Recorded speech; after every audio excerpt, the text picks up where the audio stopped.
नमस्कार। हिंदी की पाठशाला में आप सभी का हार्दिक स्वागत है। मैं राधा चतुर्वेदी आज इस वीडियो में आपके लिए लेकर आई हूँ कक्षा 12 हिंदी के पद्य खंड का पाठ 5, जिसकी कवयित्री महादेवी वर्मा जी हैं, जिन्होंने गीत लिखे हैं जो उनके सांध्य गीत में संकलित हैं। सांध्य गीत में जो गीत उन्होंने लिखे हैं वो साधक को प्रेरित करने के लिए हैं, यानी कि जो भी व्यक्ति साधना कर रहा है वह साधना के पथ से विचलित ना हो, इसके विषय में उन्होंने संबोधित किया है। तो जो उनका काव्य संग्रह सांध्य गीत है उसमें ये गीत नंबर 1 है। आज इस वीडियो में हम गीत नंबर 1 पढ़ेंगे। महादेवी वर्मा की जो भाषा है वो शुद्ध एवं साहित्यिक खड़ी बोली है। चूँकि उन्होंने संस्कृत से एमए किया था तो उनके में तत्सम शब्दावली का प्रयोग अधिक हुआ है। उनकी जो भी कविताएं हैं उन सभी में छंद यहाँ के बात करेंगे तो वो मुक्तक होगी। और जब कोई किसी को संबोधित करते हुए प्रेरित करने का कार्य करता है तो वहाँ पर अक्सर वीर रस होता है, और जब संसार से वैराग्य उत्पन्न होता है तो शांत रस होता है। तो वीर एवं शांत रस भी है यहाँ पर। साथ ही गुण की बात करेंगे तो ओज गुण है, और जो वीर रस होता है उसमें ओज गुण होता है, और जो शांत रस होता है उसमें अक्सर प्रसाद गुण होता है। बीच बीच में माधुर्य का पुट भी देखने को मिल जाता है। और यहाँ प्रकृति को मनुष्य की तरह कार्य करते हुए दिखाया है, तो मानवीकरण अलंकार, रूपक अलंकार और अनुप्रास अलंकार भी आपको दिखाई देगा।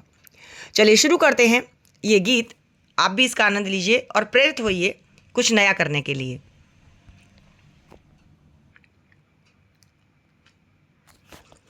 चिर सजग आंखें उनींदी, आज कैसा व्यस्त बाना, जाग तुझको दूर जाना, जाग तुझको दूर जाना। अचल हिमगिरी के हृदय में आज चाहे कंप होले, या प्रलय के आंसुओं में मौन अलसित व्योम रोले। आज पी आलोक को डोले तिमिर की घोर छाया, जाग विद्युत शिखाओं, जाग या विद्युत शिखाओं। मैं निठुर तूफान बोले, पर तुझे है नाश पथ पर चिन्ह अपने छोड़ जाना, जाग तुझको दूर जाना, जाग तुझको दूर जाना। महादेवी वर्मा यहाँ पर साधक को या अपने प्राणों को संबोधित करते हुए कहती हैं कि हे मेरे प्राण। आप देख रहे हैं यहाँ संबोधनवाची चिन्ह लगा हुआ है, यानी हे मेरे प्राण या हे साधक। हे साधक, तू साधना पथ में आलस्य मत कर, निरंतर धैर्य के साथ आगे बढ़। अपने प्राणों को संबोधित करते हुए वो कहती हैं कि साधना के मार्ग में जो आने वाली बाधाएं हैं, जो कठिनाइयां हैं, उनको तुझे पार करना है। कितने भी असंभव कार्य संभव हो जाएं, पर तुझे अपने साधना के पथ से विचलित नहीं होना है। देखिएगा, उन्होंने कहा चिर सजग आंखें उनींदी। हे मेरे प्राण, हे साधक, तुम हमेशा से चिर मतलब दीर्घ काल से, निरंतर, लगातार, सजग, सजग मतलब जागरूक रहने वाले, तुम्हारी जो जागरूक रहने वाली आंखें हैं, हे मेरे प्राण, निरंतर जागरूक रहने वाली जो तुम्हारी आंखें हैं, उनमें आज क्या हुआ है, आज कैसा व्यस्त बाना, आज तुमने ये कैसी वेशभूषा धारण कर ली है। अर्थात आज तुम आलस्य से युक्त क्यों हो गए हो। तुम्हें सोना नहीं है, उनींदा नहीं होना है, आलस्य से युक्त नहीं। उनींदी मतलब आलस्य से युक्त।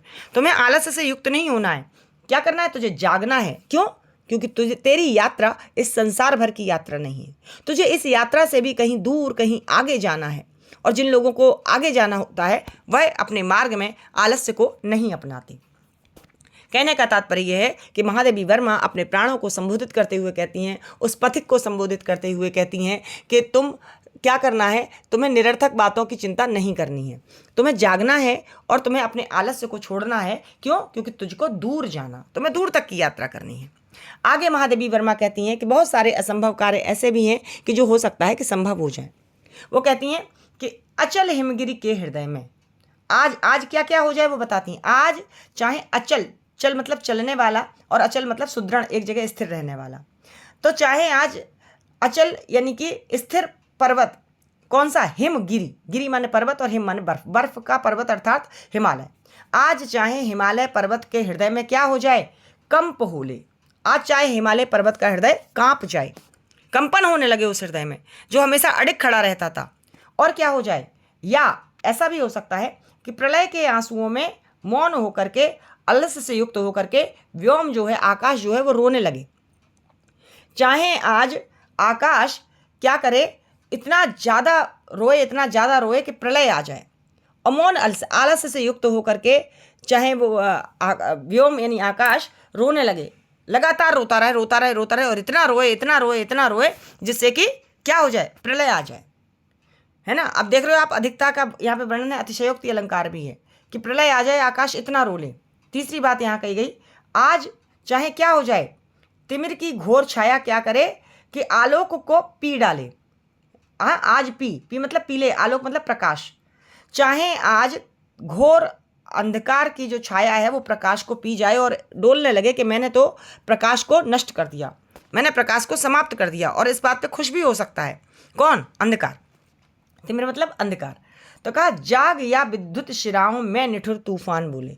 वो कहते चाहे कितने भी असंभव कार्य संभव हो जाएं, लेकिन तुम्हें क्या करना है? तुम्हें अभी अपनी साधना करनी है। और वो कहती हैं, जाग, चाहे क्या हो जाए, चाहे कड़कड़ाती हुई बिजली में से तूफान बोलने लगे। ये वाली लाइन जो आपकी आई, विद्युत शिराओं, शिखाओं, विद्युत मतलब बिजली की शिखाओं माने शिखाओं में। चाहे आज बिजली की शिखाओं से कौन बोलने लगे? निठुर यानी निष्ठुर होकर के तूफान बोलने लगे। जबकि बिजली की जो शिखाएं होती हैं, विद्युत की जो शिखाएं होती हैं, वो लोगों का पथ प्रदर्शित करती हैं, लेकिन वो कहती हैं कि हो सकता है कि आज उससे भी तूफान बोलने लगे। अच्छा बच्चों, एक बात और देखिएगा, यहाँ पर इन्होंने कहा कि कंपन मनुष्य में होता है, कभी कभी वो कांप जाता है ना। रोने का कार्य मनुष्य करता है, वो रोता है, और डोलने का काम, घूमने का कार्य भी मनुष्य करता है ना। बोलने का कार्य भी मनुष्य करता है। अब आप देख सकते हो यहाँ पर इन सारी जगह पे जो प्राकृतिक चीजें हैं, उन सभी प्राकृतिक चीजों को मनुष्य का कार्य करते हुए दिखाया गया है। इसलिए यहाँ पर एक अलंकार आपका मानवीकरण अलंकार भी है। और मानवीकरण अलंकार के साथ साथ यहाँ कुछ जगह अतिशयोक्ति अलंकार भी है। तो महादेवी वर्मा जी कहती हैं कि चाहे आज हिमालय पर्वत के हृदय में कंपन होने लगे, अथवा आलस्य से युक्त होकर चुप रह करके जो आकाश है वो रोने लगे, और प्रलय के आंसुओं में मतलब इतना अधिक रोए, इतना अधिक रोए कि प्रलय आ जाए। अतिशयोक्ति अलंकार है यहाँ पर, ऐसा भी हो सकता है। तीसरी बात उन्होंने कहा कि आज तिमिर की जो घोर छाया है वह आलोक को यानी प्रकाश को चाहे आज पी जाए, और पी करके मस्त होकर घूमने लगे कि मैंने तो उजाले को समाप्त कर दिया। ऐसा भी हो सकता है। या ऐसा भी हो जाए कि विद्युत शिखाओं में, बिजली की शिखाओं में क्या हो जाए? कड़कड़ाती हुई बिजली की चमक में से तूफान बोलने लगे, तूफान बोलने लगे। कुछ भी हो जाए, लेकिन तुझे क्या करना है? तुझे जागना है। क्यों जागना है? क्यों? इसलिए जागना है क्योंकि पर तुझे है नाश पथ पर। नाश पथ किसको कहा है? महादेवी वर्मा जी ने नाश पथ कहा है, जो नष्ट होने वाला ये जो संसार है जिसमें हम और आप रह रहे हैं, ये संसार हमेशा नहीं रहेगा, ये प्रतिदिन चलता रहता है, प्रतिदिन इसमें बदलाव होते रहते हैं। तो कहा कि नाश पथ पर तुझको क्या करना है? चिन्ह अपने छोड़ जाना, मतलब कुछ ऐसा काम करके जाना है कि जब तू इस संसार से जाएगा, विदा लेगा, तो लोग तुझे तेरे जाने के बाद भी याद करते रहें। परिस्थितियां कैसी भी हों, तुझे अपने साधना के पथ से विचलित नहीं होना है। तेरे जाने के बाद लोग कहें कि उनका समय की पाबंदी बहुत अच्छी थी, ऐसी कोई बात करें। अब आप जानते हो कि महादेवी वर्मा 1987 में मर चुकी हैं, लेकिन 87 के बाद आज 2025 चल रही है, हम इनको पढ़ रहे हैं। तो कुछ तो इन्होंने ऐसा कार्य किया है कि जाने के बाद अपने ये निशान छोड़ गई हैं। हम लोगों को भी ये संबोधित करते हुए कहती है कि हाँ, आप लोग भी जो हैं उस साधना के पथ से विचलित ना हो। जो भी आपका उद्देश्य है, जो भी आपकी लक्ष्य की प्राप्ति है, उससे आप विचलित ना हो, और उसको निरंतर जाग करके, तपस्या करके उस मार्ग को पूरा कीजिए। और यहाँ हमने आपको बता दिया अतिशयोक्ति अलंकार है, भाषा इनकी शुद्ध साहित्यिक खड़ी बोली है। आगे देखते हैं कि क्या लिखा हुआ है। आगे लिखा है, बांध लेंगे क्या तुझे ये मोम के बंधन सजीले, पंथ की बाधा बनेंगे तितलियों के पर रंगीले, विश्व का क्रंदन भुला दे घी मधुप की मधुर गुनगुन, क्या डुबो देंगे तुझे यह फूल के दल ओस गीले, तू न अपनी छाह को अपने लिए कारा बनाना, जाग तुझको दूर जाना, जाग तुझको दूर जाना। अगले पद्यांश में महादेवी वर्मा अपने प्राणों को संबोधित करते हुए कहती हैं, किसी एक साधक को संबोधित करते हुए कहती हैं कि तुझे बहुत लंबी यात्रा करनी है, इसलिए तुझे आलस्य नहीं करना है। आगे कहती बांध लेंगे क्या, प्रश्न करती हैं वो कि क्या तुझे बांध लेंगे, बंधन में डाल देंगे। कौन?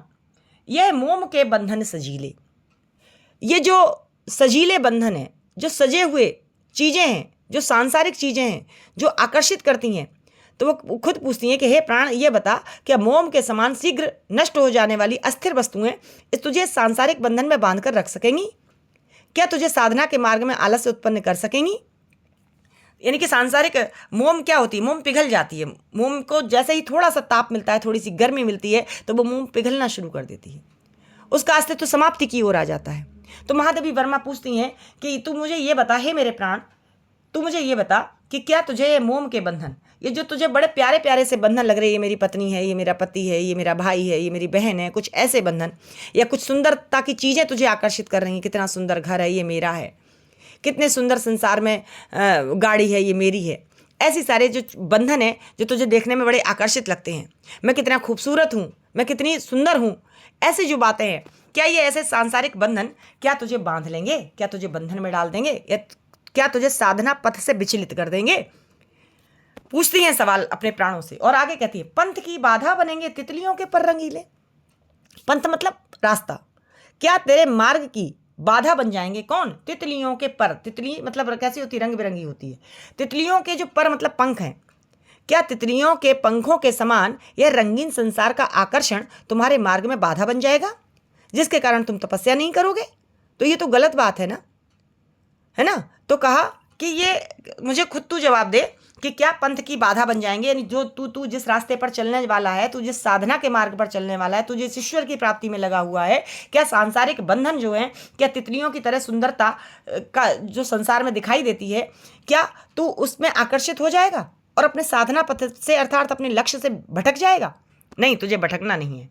आगे और कहती हैं कि विश्व का क्रंदन, विश्व का क्रंदन, क्रंदन मतलब करुण पुकार, यानी कि क्या सांसारिक क्रंदन यानी रुदन की ध्वनि, मधुप की मधुर गुनगुन, क्या तेरे अंदर, मधुप मतलब भंवरा, मधु का पान करने वाला, उसके लिए कहा जाता है उसको मधुप, मधुधन प, मधु को पीने वाला, क्या संसार के क्रंदन, क्या संसार की चीख पुकार, क्या संसार का रोना चिल्लाना, परेशान होना, दुख में दुख व्यक्त करना, क्या ये सारे दुख होने के कारण क्या तुझे क्या कर देंगे? क्या तुझे भंवरे की मधुर गुंजार को सुनने नहीं देंगे?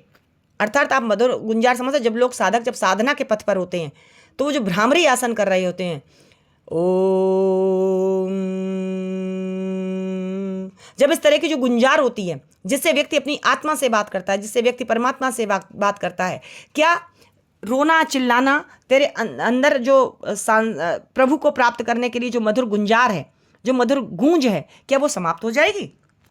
आगे वो फिर पूछती हैं कि क्या डुबो देंगे तुझे ये फूल के दल ओस गीले, अथवा तू मुझे ये बता कि क्या फूल के दल, फूल मतलब पुष्प और दल माने पंखुड़ियाँ, पत्तियाँ, क्या पुष्पों की जो पत्तियाँ हैं उन पत्तियों पे पड़ने वाली ओस की बूंदें, आप देखते होंगे सुबह के समय पर पत्तियों पर ओस पड़ जाती जो मोती के समान लगती है, तो कहा मोती रूपी ओस की बूंदों के सौंदर्य के कारण क्या तुम इस संसार में लिप्त हो जाओगे, या वो तुम्हें डुबो देंगी? मतलब वो बूंदें ऐसी हैं कि क्या तुम्हें डुबो देंगी, अर्थात तुम अपनी साधना को भूल जाओगे, कहोगे मैं तो इसमें डूब गया, मैं तो इसकी सुंदरता को देखने लगा, निहारने लगा और अपनी साधना के पथ से भटक गया। आगे कहती हैं तू न अपनी छाह को भी, महादेवी वर्मा संबोधित करते हुए कहती हैं साधक को कि हे साधक, तुम्हें क्या करना है? तुम्हें अपनी छाया से भी, परछाई से भी, अपनी छाया मतलब अपनी छाया, अपनी परछाई को भी अपने लिए क्या नहीं करना है? अपने लिए कारा बनाना। तू न, तुझे नहीं करना है क्या? कारा बनाना। कारा मतलब कारागार, कारागार का मतलब जेल, जेल का मतलब इन्हीं चीज़ों में फंस कर रह जाना। किन चीज़ों में फंस कर रहना? ये मेरी परछाई है, ये मैं हूँ, ये मेरा घर है, ये मेरी चीज़ें हैं, अरे ये सब तो नष्ट होने वाली हैं हमेशा, तू हमेशा यहाँ के लिए आया ही नहीं है, तेरा तो परमात्मा से मिलन होना निश्चित है, और कहाँ तू ये सांसारिक बाधाओं में भटक रहा है। तो कहते तू ना अपनी छाह को अपने लिए कारा बनाना। हे साधक, हे मेरे प्राण, तुम अपनी छाया को, अपनी परछाई को अपनी साधना के मार्ग में अपने लिए कारा न बनाना, जेल मत बनाना, उसमें फंस कर मत रह जाना। क्यों? क्योंकि जाग तुझको दूर जाना। हे मेरे प्राण, हे साधक, तुझे दूर जाना है, तुझे दूर तक की यात्रा करनी है। तेरी यात्रा इतनी छोटी नहीं है कि जो तू यहीं तक होकर के सीमित रह जाए। आगे वो कहती हैं, वज्र का उर एक छोटे अश्रुकण में धो गलाया, दे किसे जीवन सुधा दो, घूंट मदिरा मांग लाया। सो गई आंधी मलय की, वात का उपधान ले क्या, विश्व का अभिशाप क्या चिर नींद बन कर पास आया। अमरता सुत चाहता क्यों, मृत्यु को उर में बसाना, जाग तुझको दूर जाना, जाग तुझको दूर जाना। माधवी वर्मा आगे कहती हैं, क्या कहती हैं? आगे कहती हैं, वज्र का उर, उर माने हृदय, वज्र मतलब जो सुदृढ़ हृदय है तेरा, मजबूत हृदय है जिसको कोई तोड़ नहीं पाता। वज्र बहुत मजबूत होता है। तो कहते तेरा जो हृदय था वो कैसा था? वज्र जैसा, वज्र के समान तेरा उर था, हृदय था। वो एक छोटे अश्रुकण में, अश्रुकण मतलब आंखों के आंसुओं की एक बूंद में क्या तूने धो करके गला दिया। तेरा हृदय कैसा था? वज्र जैसा। जब तेरा हृदय वज्र जैसा था तो मतलब तूने जो संकल्प लिया था, तूने जो साधना करने का प्रण किया था, वो क्या तूने एक आंसुओं के कण में अगर कोई जरा सा रो दिया और तू साधना पथ से क्या विचलित हो जाएगा? क्या संसार की मोह माया के बंधन तुझे अपने उद्देश्य को प्राप्त करने में बाधक होंगे? तो कहते आप बताओ कि क्या तूने वज्र जैसा मजबूत हृदय, वज्र जैसा मजबूत हृदय लेकर के जो तू आया था वो एक छोटे अश्रुकण में छोटा सा जरा सा कोई रोया और तूने अपने लक्ष्य से भ्रमित हो गया। तेरा लक्ष्य था ईश्वर की प्राप्ति। पत्नी ने कह दिया नहीं, घर को छोड़ के मत जाओ स्वामी, तो क्या तू छोड़ देगा? बच्चे ने कह दिया नहीं पापा तुम्हें नहीं जाना है। बहन ने कह दिया मेरा भाई कहीं नहीं जाएगा। तो ऐसे में क्या तू अपनी साधना के लक्ष्य से, तूने जो सपना देखा है, तूने जो पढ़ाई का लक्ष्य देखा है, तूने जो इस विश्व को बदलने का लक्ष्य देखा है, क्या तू उससे भ्रमित हो जाएगा? ये सारी बाधाएं तुझे क्या भ्रमित कर देंगी? सवाल पूछती हैं। आगे फिर कहती हैं, दे किसे जीवन सुधा, जीवन रूपी अमृत तूने किसको दे दिया है? जीवन रूपी अमृत क्या है? ईश्वर की तपस्या करना। जीवन रूपी अमृत तू किसे दे आया है? और जिसको तूने दिया है क्या उसके बदले तूने 2 घूंट मदिरा, मदिरा मतलब शराब, क्या तू अमृत के बदले किसी से मदिरा मांग लाया है जिसके नशे में तू बिल्कुल फंसा रहता है और तू अपनी तपस्या को भूल गया है, तू अपनी साधना को भूल गया है? तो कहते किसको तूने अपनी जीवन रूपी अमृत दे दिया है और तूने किससे मदिरा के घूंट मांग लाया है कि 2 घूंट मुझे भी दे दो, और जिसके कारण मैं क्या करूं कि मैं तपस्या से भ्रमित हो जाऊं और मैं संसारिक बाधा में, संसार की सुंदरता में खो जाऊं, साधना के पथ से भटक जाऊं। जैसे शराबी नशे में रहने के कारण सब कुछ भूल जाता है, उसी तरीके से क्या तू साधना के पथ को भूल गया है? आगे और कहती है माधवी वर्मा, सो गई आंधी मलय की बात का उपधान लेके। तेरे अंदर जो एक आंधी चलती थी, तेरे अंदर एक तूफान था कि मैं ये करूंगा, मैं वैसा करूंगा, मैं जीवन का उद्देश्य लेकर आया हूं, मैं ईश्वर से मिलन करूंगा, जीवन का उद्देश्य यही है कि परमात्मा से मिलन हो जाए आत्मा का। लेकिन हो क्या गया है तुझे? तेरी वो आंधी, तेरा वो कहाँ चला गया? क्या सो गई तेरी? क्या वो आंधी सो गई? और किससे सो गई? क्या क्या कर लिया उस आंधी ने? सोने के लिए क्या चाहिए? एक तकिया चाहिए, सुंदर हवा चाहिए। तो कहती है मलय की बात, यहाँ बात से मतलब टॉकिंग से नहीं है, बात मतलब हवा से है। तो कहा क्या मलय की बात लेकर, मलय की हवा जो मलयागिरी से चलने वाली जो शीतल मंद सुगंधित जो हवा है, उस हवा के आने के कारण क्या तेरे अंदर की वो जो चेतना शक्ति थी वो सो गई? और क्या लेकर के? उपधान लेके। उपधान मतलब तकिया। मैंने आपसे पहले ही कहा है कि महादेवी वर्मा ने संस्कृत से एमए किया था, तो उनके काव्य में संस्कृत निष्ठ हिंदी अर्थात तत्सम शब्दावली का प्रयोग अधिक हुआ है। आप देख रहे होंगे मधुप, उपधान, ये सारे कुछ ऐसे शब्द हैं। तो कहा कि क्या तेरे अंदर चलने वाली जो आंधी थी, जो तपस्या थी, वो तपस्या क्या मलय पर्वत से आने वाली जो हवा थी उसका तकिया लगाकर सो गई है? तेरी चेतना मर गई है? आगे कहा विश्व का अभिशाप क्या चिर नींद बनकर पास आया? क्या तेरे विश्व का अभिशाप, विश्व का अभिशाप, अभिशाप से मतलब यानी कि विश्व का जो शाप है कि इस संसार में आकर के जो व्यक्ति आता है वो यहीं का होकर रह जाता है। तो कहते हैं कि क्या चिर नींद बनकर पास आया, यानी तू चिर निद्रा में लीन हो गया? लंबे समय तक सोता रहेगा, साधना कब करेगा? तुझे इस नींद से जागना पड़ेगा। क्यों जागना पड़ेगा? मृत्यु तो सबकी आनी है, लेकिन मृत्यु के बाद भी हमारी मृत्यु नहीं होती, हम सब जानते हैं। तो कहा कि अमरता सुत, तू कैसा सुत है? अमरता का, तू कभी न मरने वाला है ना। अमरता मतलब, अमरता का सुत मतलब तू ईश्वर का अंश है, देवता अमर कहे जाते हैं, तू उनका पुत्र है। तो तू चाहता क्यों तू चाहता है मृत्यु को उर में बसाना? तू अपने हृदय में उस मृत्यु को क्यों बसाना चाहता है कि मैं तो मरने के लिए आया हूं, मर जाऊंगा, बस खत्म हो जाएगी सारी कहानी? नहीं, तुझे मरना नहीं है, तुझे साधना करनी है, तुझे उस परमात्मा से मिलन करना है। जाग, तुझको दूर जाना, अपने आलस्य को छोड़, जाग, और तुझे दूर तक की जो यात्रा करनी है उसको कर। सांसारिक चीजों में मत फंस। अंतिम पंक्ति है, उसको हम पढ़ेंगे, इस प्रकार से है। कहे न ठंडी सांस में अब भूल वह जलती कहानी, आग हो उर में तभी दृग में सजेगा आज पानी, हार भी तेरी बनेगी माननी जय की पताका, राख क्षणिक पतंग की है अमर दीपक की निशानी, है तुझे अंगार शैया पर मृदुल कलियां बिछाना, जाग तुझको दूर जाना, जाग तुझको दूर जाना। अंतिम पंक्तियों में कवयित्री कहती हैं कि कह न ठंडी सांस में, तू ठंडी ठंडी सांसें लेकर सांसारिक बाधाओं से परेशान होकर के क्या ना कहे जलती कहानी। तू अपने जीवन की अपनी भूलों को, अपनी कमियों को, अपनी परेशानियों को लोगों से मत कहे, है ना। ठंडी ठंडी हाय भगवान ने मुझे बहुत विपत्ति दे दी, अब मैं कैसे साधना करूं? सोचा तो मैंने बहुत कुछ करने का था, पर मेरे अपने मुझसे बिछुड़ गए, इसलिए मेरी साधना नहीं हो पा रही है। मुझे बहुत कष्ट मिला है, मुझे आर्थिक रूप से परेशानी है। इन सब परेशानियों से युक्त होकर तू अपनी परेशानियों को लोगों को बता बताकर अपनी कहानी को मत कहे, है ना। अब भूल जा, वह कहानियां भूल जा, ठंडी ठंडी सांस लेकर जो तू लोगों को सुनाया करता है। और क्या कर, आग हो उर में, तेरे उर मतलब हृदय में तेरे आग हो, है ना। तेरे अंदर जो तूने लक्ष्य निर्धारित करता वो जलना चाहिए, है ना, वो जलना चाहिए। तभी दृग, दृग मतलब नेत्रों में सजेगा कैसा आज पानी। अगर तू सम्मान चाहता है, अगर तू प्रतिष्ठा चाहता है, अगर तू चाहता है कि मैं कुछ कर जाऊं, मेरे जाने के बाद भी लोग मुझे याद करें, क्योंकि एक भजन है, आया तू जग में जब बंदे, तू रोया था जग हंसता था, जब तू जाए ये जग रोए, कुछ काम तू ऐसे करता जा। तेरे जाने के बाद भी लोग तुझे याद करें तो तुझे कुछ करना पड़ेगा। अपने दुख, अपने परेशानियों में उलझ कर अगर रह जाएगा तो तुझे कोई भी याद नहीं करेगा, तो तुझे ईश्वर की प्राप्ति नहीं हो पाएगी। इसलिए वो कहती हैं कि आग हो उर में, तेरे अंदर एक आग होनी चाहिए, तपस्या की, परमात्मा से मिलने की एक लगन होनी चाहिए।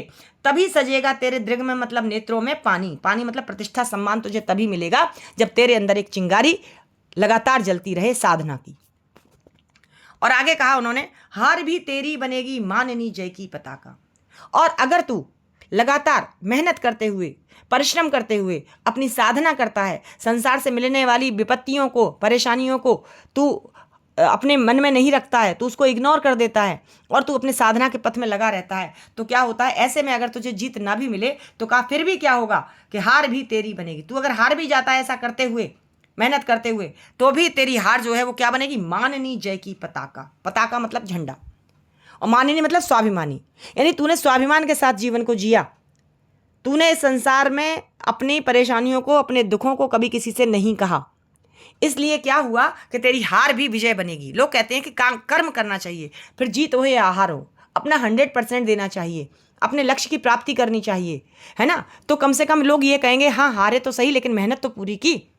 ईश्वर से मिलने का जो तेरी साधना है, उस साधना में तेरी कमी नहीं आनी चाहिए। तभी क्या होगा कि तेरी हार भी तेरी जीत बन जाएगी और तेरी विजय की पताका बन जाएगी, विजय का झंडा लहराएगी। लोग कहेंगे कि हाँ उस व्यक्ति ने अंतिम समय तक हार नहीं मानी। जैसे हमारे सैनिक सेना पर रहते हैं तो सामने से गोली खाते, पीठ नहीं दिखाते हैं, अपने लक्ष्य को प्राप्त करने के लिए आगे बढ़ते कि दुश्मन को मारूंगा या मरूंगा, दो काम करूंगा लेकिन पीछे नहीं हटूंगा। तभी वो वीर सैनिक जो हैं वो सम्मानित होते हैं, उनको परमवीर चक्र मिलता है ना। तो हमें भी अपने लक्ष्य से भटकना नहीं है। आगे कहा, राख क्षणिक पतंग की है, पतंग से मतलब ये उड़ने वाली पतंग काइट नहीं है। पतंग से मतलब वो पतंगा है कि जो दीपक के चारों ओर जल करके अपना अस्तित्व नष्ट कर देता है। तो कहा कि जो पतंगा है वह उसकी जो राख होती है, पतंगा जल जाता है ना, आपको पता है कि दीपक के आगे पीछे घूमता रहता है और अपने प्राणों को त्याग देता है। उसी तरीके से हमें भी अपनी साधना करनी है, चाहे बेशक हमारी मृत्यु हो जाए। और कहा अमर दीपक की निशानी, जो दीपक है वो कैसा रहता है, अमर रहता है, कभी मरता नहीं है। दीपक हमेशा प्रकाश देता है लोगों को। और जो पतंगा होता है, हम सब इसमें पतंगे की तरह आते हैं, नष्ट हो जाते हैं, लेकिन अगर हमें ये पता चल जाए कि हम उस दीपक की तरह अमर हैं, उस परमात्मा की अंश ही हमारे अंदर है, उस परमात्मा की ज्योति ही हमारे अंदर जल रही है, वही प्राण के रूप में हमारे अंदर है, तो हम कभी भी जो है मृत्यु के डर से डरेंगे नहीं और लगातार सतत अपने कर्तव्य पथ पर बढ़ते जाएंगे, अपने साधना के पथ पर बढ़ते जाएंगे। तो कहा राख क्षणिक पतंग की है। उस पतंगे की जो पतंगा है, जो वो परवाना है, वो जल जाता है उस दीपक के चारों ओर मंडराते हुए, तो वो तो क्षणिक है। यानी हम इस संसार में आए हैं, निश्चित ही हमारी कुछ समय के लिए हम आए हैं और हमारी मृत्यु भी होनी निश्चित है। लेकिन अगर हमारे अंदर वो अमरता के दीपक की लौ जल गई, उस ईश्वर से मिलने की लौ जल गई, तो उस ईश्वर से मिलकर के हम भी अमर हो जाएंगे। हमारी निशानी, हमारे जो पहचान है वो अमर हो जाएगी। अंत में कहते हैं, है तुझे अंगार शैया पर मृदुल कलियां बिछाना। तुझे करना क्या है, तुझे अंगार शैया, अंगार, अंगार समझते हो, वो जो कोयला है, जो जलता है, जो धधकता है, जो लाल रंग का हो जाता है, उस जलती हुई शैया पर, अंगार रूपी सैया अर्थात संसार रूपी सैया पर तुझे करना क्या है, तुझे करना है मृदुल कलियां बिछाना। मृदुल कलियां बिछाना यानी कि जो मुलायम सी कलियां हैं उनको तुझे बिछाना है ना। तो कहने का तात्पर्य यह है कि अंगार सैया में, यानी कि इस संसार रूपी सैया पर, संसार रूपी सैया किसकी बनी हुई, अंगार की, परेशानियों की, विपत्ति की, है ना, जो लगातार जलती रहती है, जो लोगों को जलाती रहती है, जो परेशान करती रहती है, ऐसी शैया पर तुझे क्या करना है, कलियां बिछानी है। तो यहाँ पर विरोधाभास अलंकार भी है, क्योंकि अंगार की शैया पर तुझे कलियां बिछाने का कार्य करना है। और आगे कहा, जाग तुझको दूर जाना। हे मेरे प्राण, तू जाग, तुझे दूर जाना है। तुझे इतने संसार में ही रहकर हमेशा के लिए नहीं रहना है, तुझे आगे जाना है और तुझे जागना है। तो बच्चों, ये कविता जो थी, गीत जो था, ये गीत नंबर 1 था, जिसको मैंने समझाने का प्रयास किया है। यदि आपको अच्छा लगे तो इसे लाइक शेयर करें, और यदि कुछ टॉपिक आपको समझ में ना आया हो, कोई चीज़ समझ में ना आई हो, तो कमेंट बॉक्स में कमेंट करें। समय मिलेगा तो आगे गीत नंबर 2 का वीडियो भी बनाऊंगी। तब तक के लिए नमस्कार।